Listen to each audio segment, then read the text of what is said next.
अस्सलाम वालेकुम साथियों। असदुद्दीन ओवैसी की पार्टी दिल्ली विधानसभा चुनाव में चुनाव लड़ रही है, लेकिन असदुद्दीन ओवैसी कल अचानक बिहार के पटना पहुंच गए, जहां पर असदुद्दीन ओवैसी के बिहार के प्रदेश अध्यक्ष अख्तरुल इमान, आदिल हसन आजाद, इंजीनियर आफ्ताब, ये सब वगैरह ने पटना के एयरपोर्ट पर जाकर असदुद्दीन ओवैसी को पिक किया। वहां पर उनकी मुलाकात हुई। उसके बाद जो खबर ये आ रही थी कि पटना के अंदर कांग्रेस पार्टी के एक बड़े पूर्व विधायक असदुद्दीन ओवैसी के हाथों एएमआईएम पार्टी ज्वाइन करने वाले हैं।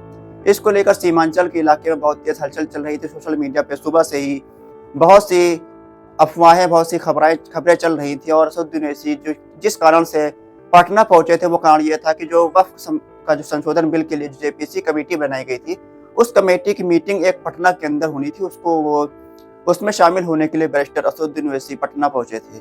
लेकिन पटना पहुंचने पर उनका स्वागत एमआईएम पार्टी के कार्यकर्ताओं द्वारा किया गया, लेकिन एक खबर ये भी उड़ रही थी कि सीमांचल इलाके के पूर्व विधायक कांग्रेस पार्टी के वो भी एमआईएम पार्टी ज्वाइन कर सकते हैं।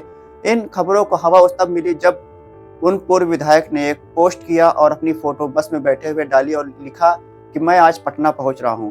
असदुद्दीन ओवैसी भी उसी दिन पटना पहुंचे और पूर्व विधायक भी पोस्ट करते हैं, मैं पटना पहुंच रहा हूं।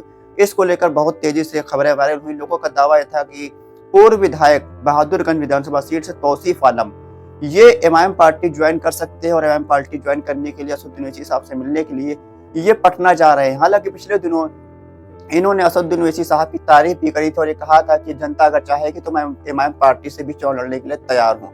तौसीफ आलम की बात करें, तौसीफ आलम लगभग 3 या 4 बार बहादुरगंज विधानसभा सीट से चुनाव लड़कर चुनाव जीत भी चुके हैं। पहली बार वो निर्दलीय के तौर पर चुनाव जीते थे, उसके बाद वो कांग्रेस पार्टी में शामिल हुए, कांग्रेस पार्टी के सिंबल पर चुनाव जीते हैं। पिछला विधानसभा चुनाव हुआ था, उन विधानसभा चुनाव में असदुद्दीन ओवैसी की पार्टी एआईएमआईएम ने बहादुरगंज विधानसभा सीट से अंजार नईमी को टिकट दिया था, जिन्होंने एक बहुत ही बड़ी जीत हासिल करी थी और इस सीट पर एमआईएम पार्टी का खाता खुला था। लेकिन मात्र 2 साल के अंदर ही अंजार नईमी बदल गए और वो आरजेडी में शामिल हो गए। ऐसे में इस सीट पर एमआईएम पार्टी के जो है विधायक जो जीत कर आया था, वो इस वक्त आरजेडी पार्टी में शामिल हो चुका था। कांग्रेस पार्टी के जो प्रत्याशी रहे थे, इनको अब अपनी सीट बचाने के लिए टिकट के लिए बहुत ही ज्यादा मुश्किल हो सकती है, क्योंकि आरजेडी और कांग्रेस पार्टी का गठबंधन है। ऐसे में उम्मीद जताई जा रही थी कि तौसीफ आलम इस बार एमआईएम पार्टी के सिंबल पर चुनाव लड़ेंगे। तौसीफ आलम की बात करें, तौसीफ आलम जो है एमआईएम पार्टी के जो विधायक रहे थे इजहार रश्मि कोचा धामन से, उनके दामाद है, उनकी बेटी से इनका शादी हुआ है। ऐसे में तौसीफ आलम को लेकर खबरें चल रही थी कि ये एमआईएम पार्टी में शामिल हो सकते हैं। बहादुरगंज विधानसभा सीट ऐसी विधानसभा सीट है जहां पर 2019 का जो लोकसभा चुनाव हुआ था, उस लोकसभा चुनाव में असदुद्दीन ओवैसी की पार्टी के प्रत्याशी अख्तरुल इमान को इस विधानसभा में लीड मिली थी। उसके बाद 2020 का विधानसभा चुनाव हुआ, बहादुरगंज विधानसभा सीट पर असदुद्दीन ओवैसी की एमआईएम पार्टी ने जीत हासिल करी। 2024 का लोकसभा चुनाव में भी इस विधानसभा सीट पर असदुद्दीन ओवैसी के प्रत्याशी को लीड मिली थी। ऐसे में ये विधानसभा सीट एमआईएम पार्टी की मजबूत गढ़ माना जा रहा है। ऐसे में अगर तौसीफ आलम जैसा मजबूत प्रत्याशी एमआईएम पार्टी के सिंबल पर चुनाव लड़ता है तो यहाँ पर एक बार फिर से असदुद्दीन ओवैसी को एक बड़ी जीत बिहार के अंदर मिल सकती है।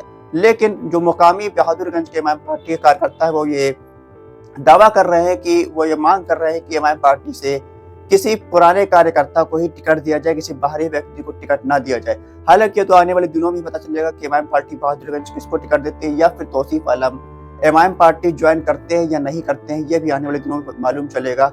साथ ही अपनी राय आप कमेंट बॉक्स में जरूर दें कि तौसीफ आलम एमआईएम पार्टी ज्वाइन करना चाहिए या नहीं। अपनी राय को जरूर दें। खुदा हाफिज।